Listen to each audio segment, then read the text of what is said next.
All right, Daily Ticker Time on a Thursday, brought to you as always by our great friends at Pelican Brewing. Experience your hops differently with Pelican's new hop-infused hard seltzer. Hard hops, blackberries infused with Strata hops made with real blackberries and available now at a store near you. Joining us now, let's talk some NBA draft, shall we? The Blazers get the 11th overall pick in the lottery the other night. What are we looking at with the big board? Joining us now, Tyler Metcalf, friend of the show, the No Ceilings podcast, at TMetcalf11 on Twitter. You go give him a follow there. Tyler, good morning to you. Blazers get the 11th overall pick. Just in generalities, how should Blazer fans feel about that? This is kind of a tough way to start. Good morning, but unfortunately disappointed. It's kind of a tough range for them because there's some really fun shooters and wings. They'll probably end up going a little before that. There's plenty of talent to be excited about, but I think they're kind of in this range where they might just be a little bit behind where they wanted some of their top guys. So it'll be really interesting to see if they keep the pick, if they move it, or just kind of what route they go, given how the draft falls. Yeah, how do you gauge this? I think the tough thing for us out here is we look at the mocks, and you guys do such an exceptional job, is just gauging. Are you finding somebody that's going to fall because of the amount of talent in this draft versus taking maybe a swing, a player that isn't projected to go necessarily as high, but they're at 11 because maybe the upside's high enough? Like, if you're advising the Blazers, how are you gauging what's going to be around in the 10, 11, 12 area? Yeah, and the way they've kind of approached their drafts, especially in these last couple of years, is taking the biggest swing possible and taking the highest upside guy and then trying to fill in for fit and need with some of their later picks or in free agency or, even trades like we saw with that Denny trade. But I'm really fascinated to see, because we see it every year, someone inevitably falls, at least a little bit. And whether that's going to be Kaspers Yakashonis or maybe Con Knipple, who's been one of the hottest names on the street currently, I think he'll probably go top 5, 6, 7. But if he falls, he's a perfect fit. And this is a really kind of a tough center class. So if teams reach on some bigs like a Kaman Maluach and maybe a couple guys like a Derek Queen and Thomas Sorber, if teams in the top 10 ahead of Portland reach a little bit on those guys, it could push some of those really fun and intriguing guards or wings who provide a little bit more shooting and athleticism down to where the Blazers are. Interesting. We're talking with Tyler Metcalf, No Ceilings podcast, at TMetcalf11 on Twitter. You can go give him a follow. If you're just to kind of ballpark where the number runs out on, if you're, this X number of players are elite or guys that I would be kind of tripping over myself to go get. Is it 4 guys? Is it 5, 7, 8? How many names kind of jump out in your head of, that guy's got a legitimate chance to go be a star in the NBA? I would probably be around like that 4 mark with 5 and 6 peeking in with a little more of an outside chance where if a lot of things go right, they could definitely hit there. But like the 3 biggest names, and obviously the 2 biggest ones, are Cooper Flagg, who's in my eyes the best college prospect since Anthony Davis, Dylan Harper, who looks like a mix of De'Aaron Fox and Cade Cunningham, Ace Bailey's upside is tremendously high. I'm a huge Trey Johnson fan. And then you have guys like VJ Edgecombe and Jeremiah Fears, who have some pretty major holes in their game, but when you look at how much they've grown over the last year and factor in the intangibles and then along with what they do on the court, there's some really exceptionally fun outcomes with them if a couple things go right. Yeah, Tyler, Derek Queen has been mocked a little bit by some as in that area where the Blazers are. I think technically he's listed as center. We've got one of those. I know their games aren't exactly the same. Is Queen one of the players that you think can mold into a 4 at the next level? And is that one that makes sense with what Portland currently is? It's really tricky with Queen because his offensive game is so exceptionally fun. And we see the footwork, the passing, especially going back to high school. He's got so much more passing to his game, kind of like Klingon showed in college, and a little less so in his rookie year. But the big thing with Queen, if he's going to transition down to the 4, which I think he'll inevitably need to, is he's going to have a major body transformation like we saw from Naz Reid in Minnesota, and where he's able to utilize his footwork and agility a little better since he's not the most explosive athlete.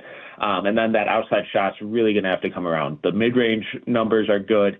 The touch is encouraging. The outside numbers weren't great this year. He's never been much of a shooter, but I think there are some indicators that long-term he can grow into that role. So if the shot really takes a step forward like we kind of think and hope it does, and it's paired with that pretty significant body transformation, I definitely think there's some really high-level outcomes for him as the A4. Yeah, it's interesting because with the 11th overall pick, I think we all are in agreement the chances of landing something are slim. But we have seen 11th overall, but SGA, for example, going to win MVP this year. He was the 11th overall pick. So there have been some of them. I'm curious to ask you just on the upside of like a player you're willing to gamble on, that clearly it's an unknown, but somebody you said, man, whether it's his physical traits, whether it's the shooting ability, whether it's the intelligence that comes with the game, whatever the case may be, is there a guy there at 11 if they do keep the pick, which we think that they will, you say, that is definitely worth the swing. I wouldn't peg him as an all-star or an MVP kind of guy, but if X, Y, and Z goes right, that kind of gamble makes sense there at 11. Carter Bryant, small forward from Arizona, is really, really high on my list. And the type of guy you've kind of talked about, awesome athlete. And, I just talked about body transformation with Queen, but I saw Carter 2 years ago and then 3 years ago even out at Nike Hoop Summit, and the way that his body transformed in terms of putting on significant muscle, getting more explosive while not losing any of that lateral agility was incredibly impressive. And all year, his role at Arizona was really frustrating because Tommy Lloyd didn't play him a ton. But every time he was on the court, he just produced winning basketball and made that team so much better. And for a freshman role player to do that is really rare. He might be the best perimeter defender in this class, really big-time athlete, smart passer.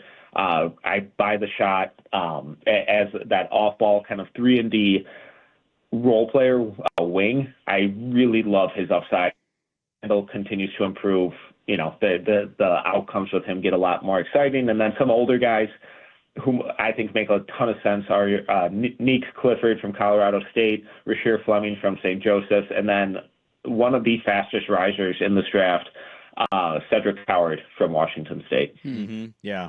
I want to say, though, on the side there, Tyler, my producer was in my ear literally as we were asking you that last question, and he goes, Carter Bryant's the guy I wanted you to ask about. And literally the question goes, and you say Carter Bryant. And hearing about Carter Bryant, who I believe is listed at 6'8", and he's got good frame, as you mentioned. He's only 19 years old. Perimeter defense is great. That's kind of right up their alley. They talked a lot at the end of the season about their defense, and that was the turning point for the way they kind of ended their season. Tamani Kamara took a big step. How is he as an offensive player? Is still really raw? Can he develop a three-point shot if he doesn't have one yet? How do you view Carter Bryant? Good defender. How is he offensively? Yeah, the handle needs a lot of work, so I wouldn't view him as, maybe this is some fun small forward jumbo creator type guy. Mm-hmm. But as like a connective passer, he keeps the ball moving, makes smart reads, sees the floor really well, really good cutter, above the rim finisher, super athletic, crashes the offensive glass. And I really do buy the shot. I think the mechanics are really good. He's improved every year over the past couple of years through high school and then at Arizona. It's just really tough when we watch that Arizona film because of the role that he was given. And so much of their offense was Caleb Love and Jaden Bradley dribbling the air out of the ball and kind of going ISO. And he was just there to clean up plays and finish it out. So I think he has so much more growth left in his game that I would be pretty surprised if he's not 38, 39, maybe even 40 at the peak of his career from outside. And he's at 37.1% from three this year. So I think they're really, really high or exciting outcomes with him. I just can't stress enough that it's as an off-ball guy, and there isn't. I would be really surprised if there's that on-ball role that he grows into. For covering prospects and the draft processes as well as you guys do, I'm curious how much, because I listen to the pod and I'm fascinated by this side of it. You guys understand the value of these draft picks. You understand that these are the next waves and the franchise-turning type players for a lot of teams. Portland leaned in last year at the end and said, no, we want to try to get an Alex Sarr. Didn't work out for him in the draft, but they got Klingon. The year before that, they did it. They got Scoot. And they did the year before that, they ended up with Shaden Sharp. So I'm curious from your vantage point in a draft that you guys had been talking about last year in this same time of the talent and whatnot. Do you look at teams like Portland and you say, what? Because we didn't really shut it down. We lost a couple games at the end, but largely they never really shut it down this year. That confused us out here. We just assumed they would because they had. They didn't, and it's a deeper draft. What was your takeaway, I guess, of the way Portland handled the way that their season ended versus what they had done the 3 previous seasons? Yeah, and it's always kind of a tough line to ride because you're rebuilding until you're not, but you also don't want to get stuck in that kind of treadmill of mediocrity either.